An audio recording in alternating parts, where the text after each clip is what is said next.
Welcome back to Ruler School. I'm your host, DMO73. Today's lesson, rulers and JRulers. What are they, what do they do, and why are they important? A ruler looks a little like this. There's a lot of different rulers for different attributes, and they all do different things. But one thing they all share in common is that they start the game in the ruler zone. We described that in the first video. Let's go over some card anatomy real quick. It's got the picture, it's got the name, it's got something that says that it is a ruler in big gold text, and it has its abilities in the gray text in the middle, just like a resonator would. Regardless of what the abilities of the ruler are, they all share one common ability. You can rest them or tap them to generate one card from your Mana Stone deck, meaning taking the top card of your Mana Stone deck and putting it into your Mana Stone area.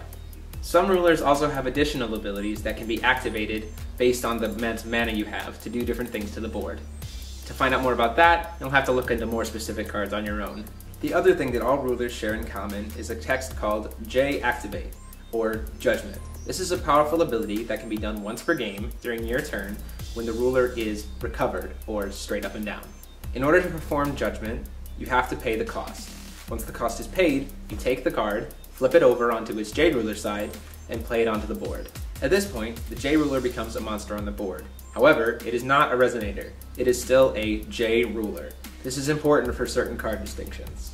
JRulers share some similarities with resonators in the fact that they often have an attack and a defense, and abilities just like they do before.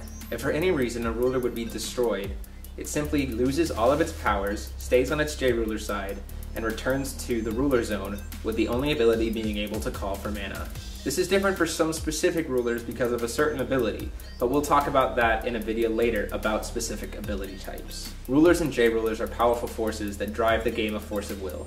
It's really important to be mindful of when the best times to do Judgment or J-Activate would be so that you don't play too early or too late or risk losing your JRuler. That's it for this episode of Ruler School. If you click here, you'll be taken to the next video, or you can let the playlist autoplay and it'll take you straight on to the next one. As always, feel free to like, comment, and subscribe to keep yourself up to date on all the other information on my channel and when I post new stuff. And until then, this is DMO73.